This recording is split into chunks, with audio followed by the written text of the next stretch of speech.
Cryptillion and Crypto Kraken Nation, this is going to be a different intro. This is going to be the special edition of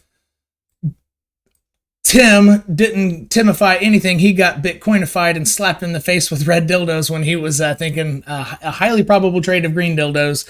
And so what we're going to do in this episode is I want to stress something I've stressed multiple times is a lot of the times I learn the most about trading are the times I was wrong, because I take it very seriously and I go back and find out, well, shoot, what did I do wrong? How can I do better in the future?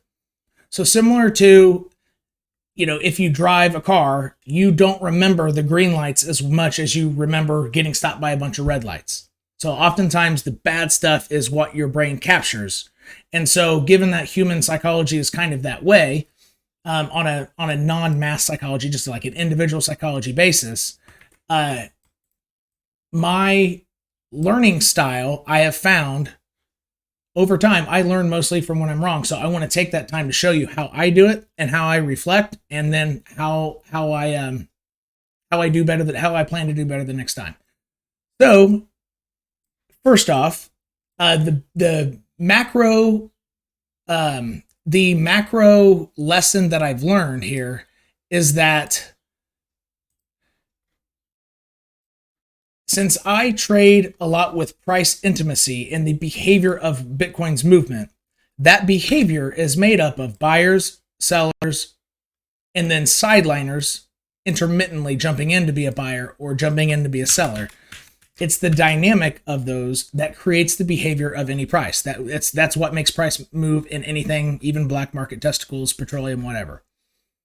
So my major macro reflection, big picture reflection, is that because buyers and sellers and these vectors of force, the buy pressure up versus the sell pressure down, these vectors of force are made out of different players now. So roughly before 2019, large institutions with $1 billion+ or hundreds of millions of dollars in management were not necessarily playing around with Bitcoin as heavily as they are now.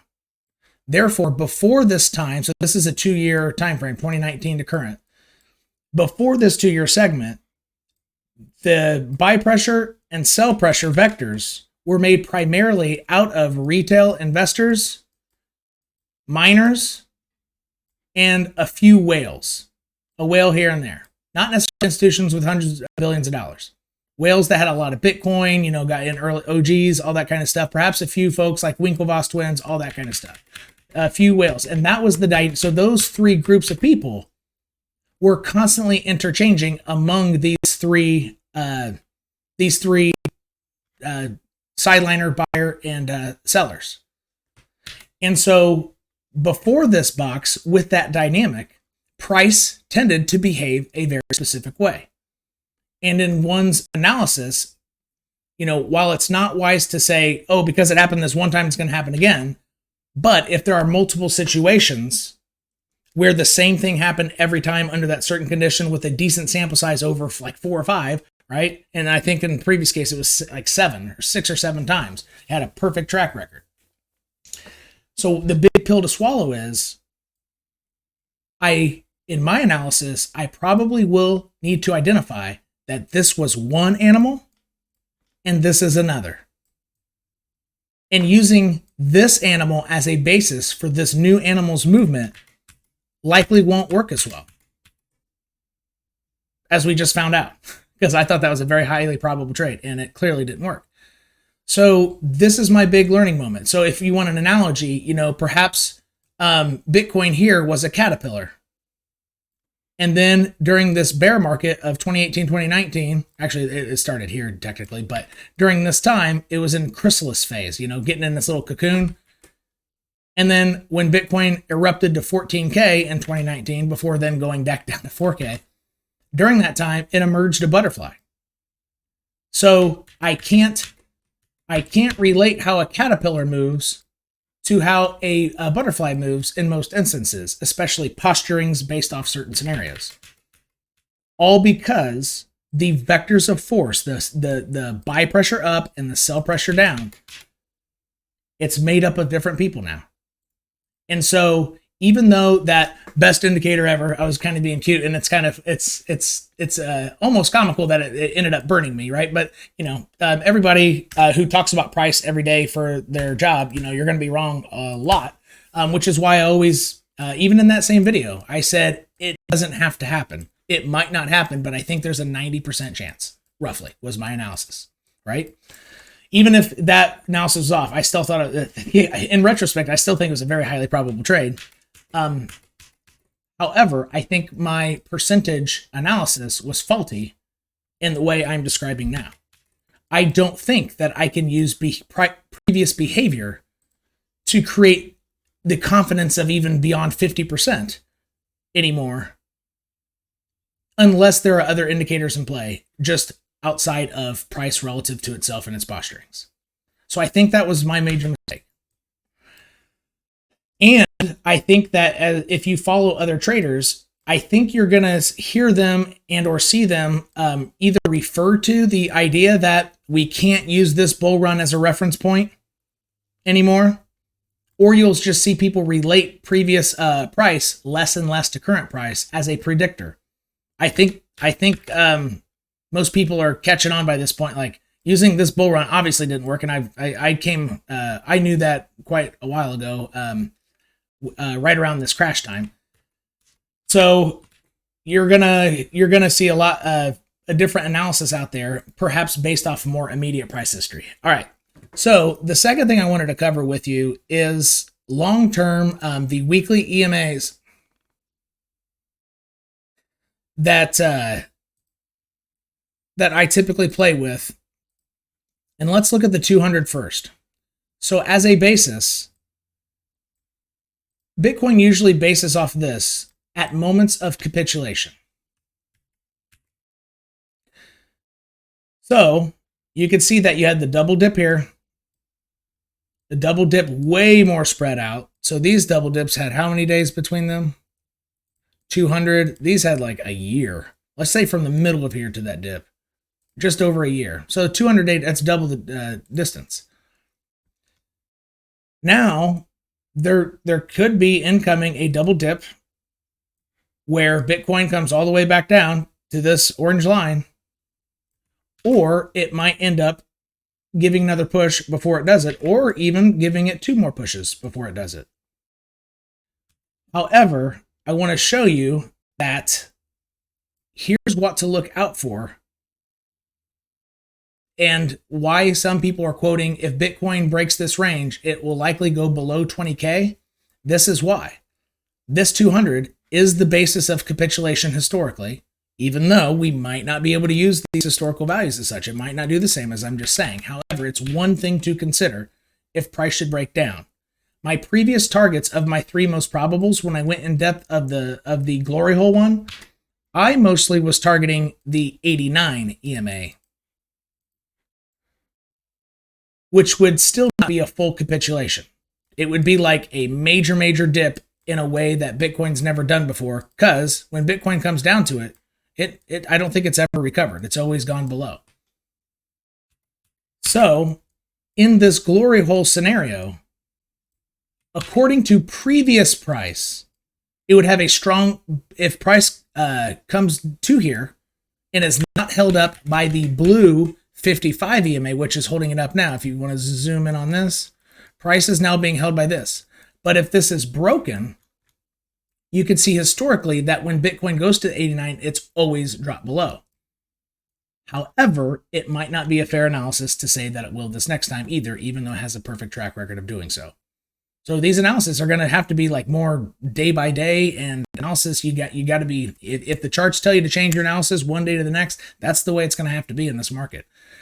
You're going to have to move on your toes, and I think my analyses will always do that, and always include 3 most probables and 2 what ifs, and not probably say I have a 90% probability. I don't think I'll make that mistake again. But I think any Bitcoin trader out there has made calls with a high confidence that didn't work out, and that's why they don't do it anymore. So I already knew that they don't do it anymore, but I just got burned my first time doing that, and I probably won't put that high of a ratio on a trade anymore.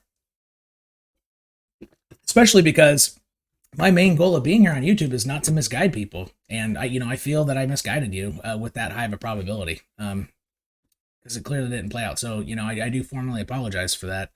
In the end, you're responsible for clicking buy and sell, but at the same time, I'm here to try to help people in their crypto journey to make it profitable.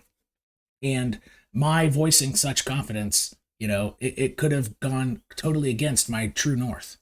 That's my true north, is to help people in their crypto journey not get screwed. And so I think I did something that was against that. So, and again, I wanted to take a quick moment to apologize. All right, so here's what we're looking out for. Even though Bitcoin seems to be behaving totally differently than it has before, it's at least nice to know what did happen before. So, in the past, when Bitcoin breaks this blue line, which it did here, it then bases on its purple line, and 100% of times it's fallen down. Previous price history. So, to be nimble on your toes here and to have a quick moving perspective on things, you can essentially establish what's going on with levels of support of the weekly 55. If that breaks, all eyes would be on the weekly 89, understanding that previously it always falls through, but also understanding that this could be the one time that it doesn't, similar to this is the one time Bitcoin didn't go above its daily 200 first. And then if that breaks, all eyes would be on sub 20K, perhaps not a week closing down there, but having a day wick down to touch this line to make Bitcoin happy, because you could see it just wick. I mean, look how fast this happened last time. You had 3 days where it was hanging out there. And on the fourth day, it was all the way above, well above price, like 22% above. You did not have much time to see this happen. It happened quickly, and that could happen again. And if price does do that, this would be an amazing glory hole. Even if you're in a bad spot with some of your alts that you perhaps purchased earlier, you would still need to assume that this is a moment of glory, whether you can see it now or not, because you will see it within a couple years, if not sooner. This is the major glory. This is even bigger glory hole. 23K is a huge glory hole, but this is even bigger. So what I want to say specifically is, if you have friends and family who you had been trying to, convince to get into crypto, if Bitcoin comes all the way down here, that would be the time to yell at your rooftops and try to get as many people as possible to at least strongly consider getting into crypto at that time. All right. So those are the big picture things. Now, small picture things. One thing that my analysis did not take into consider was the death cross. I typically only rely on the death cross of EMAs. However, let's try both in this analysis. So the 50 and the 200 SMA, simple moving average. And then I want to mark all the times, the instances that Bitcoin had a specific posturing under. So I actually want to bring on the 10 and 21. Actually, let's do this first. Let's do the EMAs first. I want to label all the points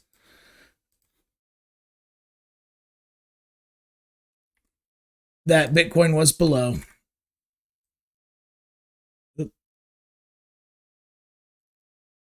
Well, why can't I move these? That's not working.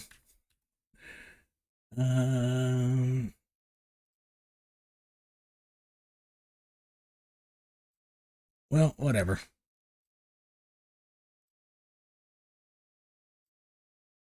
There we go.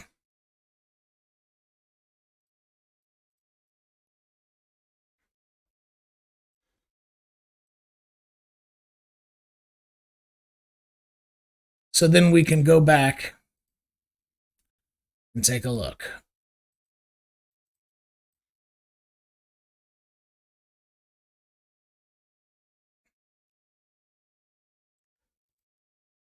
On how the death crosses were situated during these moments.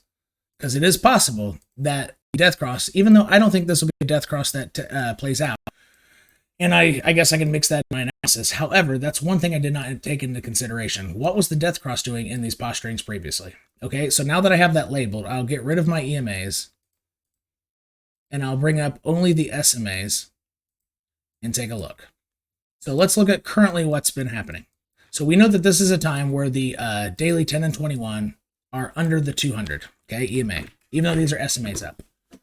So price had a very big spike down how many days before the death cross? Essentially made a major low. A whole month. So in this case, price was not being weak and just generally weak and then crashing because of a death cross, which is how death crosses typically play out. It's usually in times of Bitcoin weakness, and then when it happens, then it drops. But this is a case where he had a major drop a whole month before the cross. So perhaps the cross happening 30 months in is what is affecting Bitcoin's ability to get above the daily 200, and why my analysis of an extremely probable trade did not happen. So let's see if I did this wrong. In this event, where Bitcoin did behave in the way I expected it to behave recently, the major dump happened only 13 days before the death cross. So again, this death cross is not what brought price down. Price dropped here, and it's what pulled the death cross into play. And after Bitcoin actually recovered as the death cross, this death cross marked recovery. So what I'm saying is there are two types of death cross scenarios. Is the death cross is the creator of downward movement, or it's a result of previous downward movement. And in this case, the cross is a result. It's not the stimulus of it, because the drop already happened. The price was the stimulus that created the death cross. The death cross did not create price go down. It did not do it. You can see very clearly here. What was it, 13 days before? Yeah, about 15 days prior. All right. Here, in this death cross, price was clearly sucked into it in a bull trap. And then price made lower lows. So this one's arguably one where the death cross did act as the stimulator for lower prices. So we got 1 and 1 so far. All right, now during that squeeze play here, where was the death cross? The death cross was many days in the past, 2 whole months prior. So we have a month after and 2 months prior. This squeeze play happened as the death cross was happening. So the squeeze play essentially happened as price was being sucked into the cross. And I think that's the only time that you're going to see that happen in all Bitcoin history. So the interesting thing about this, in this whole year, roughly year, how much price history is this? So over a year, yeah, it's over a year. There were 3 different types of squeeze plays, different in specific regard to the relationship to a death cross. All 3, each of those 3 was totally different. It's kind of interesting. But they all worked out, as all squeeze plays have. That's the curious thing. Here, this squeeze play was a year after the death cross. So completely different than current scenario. This death cross, so the arrow marks the squeeze play. So the squeeze play happened here, right?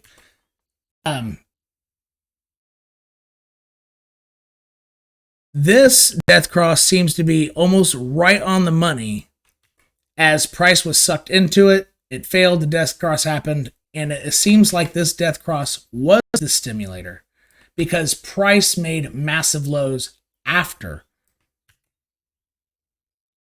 So this one was more of a stimulus type, and this squeeze play happened roughly 21 days after that stimulator type death cross. Okay. All right. Where's another one? Here's another one where the squeeze play happened after a, no, it, yeah, it, so here's the type of death cross where the death cross is the result of a drop, not the stimulator of the drop to happen, right? So this is one of the ones where, so this is kind of what I think is going to play out. I don't think that this death cross will stimulate further price action down. I think there's a slightly better chance that it's going to be it's one of the result ones. However, I don't know how good my probabilities, because it looks like it's about 50-50. It's kind of back and forth which one happens, right? So, you know, maybe I don't have reason. So price, you know, doesn't care about my opinions. I just have an opinion, but technical analysis says it could be either one easily. Because, I mean, listen to what I'm saying. I'm going back and forth between the two. Each seems to happen about at the same rate. So this squeeze play started happening right around the death cross, because the daily 10 and 21 did not have a neutral or positive slope until about this point. If you want me to pull these back up there, watch. So the squeeze play essentially started happening right about here. So just a bare, I mean, right at about the same time. So technically 7 days apart. All right. So given that all of those squeeze plays did work in specific definition of price got above the daily 200 EMA and closed multiple candles up there before having farther price action down, okay? 100% of them played out in those parameters in relation to the daily 200 EMA, which Bitcoin has not passed. So 100% of them they each had slightly different relationships in terms of timing to the death cross. So I'm kind of coming up short of how I could have caught that earlier, besides the fact that I can't use that behavior because this is a new animal that behaves differently. So going backwards, I think the major point is Bitcoin simply is going to be doing stuff totally differently. Because I couldn't catch in analyzing each of those and comparing it to current price action with price action happening prior. I don't know what I could have done differently, because there were some that happened prior to the death cross. So this big one here happened prior to a death cross by 15, 18 days. This capitulation happened prior to a death cross, 30 days, mostly similar to this one. So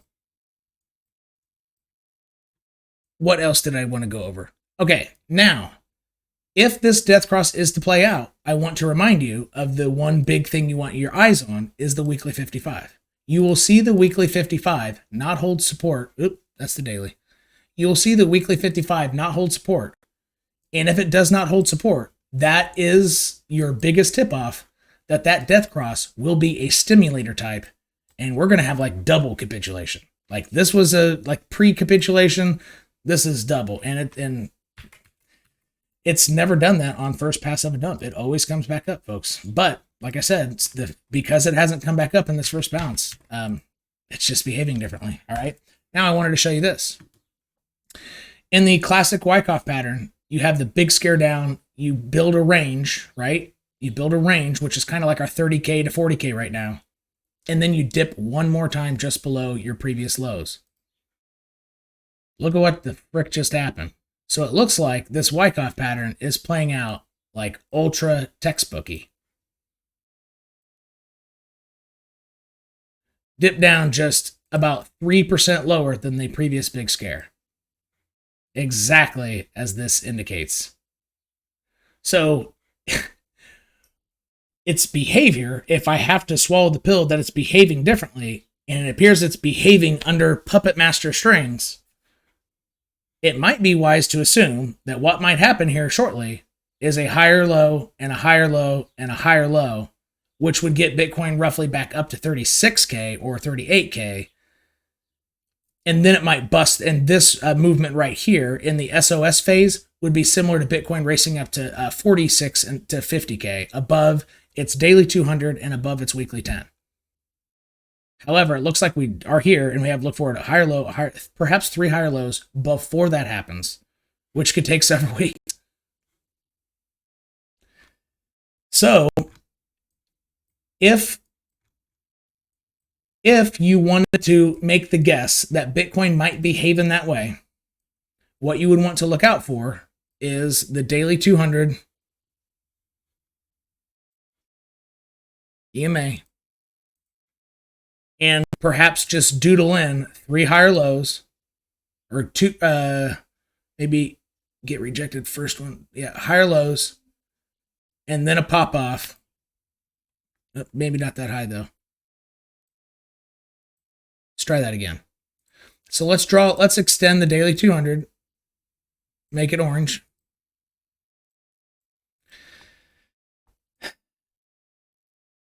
Higher low, higher low, higher low, pop up to 48K or so, up to this range.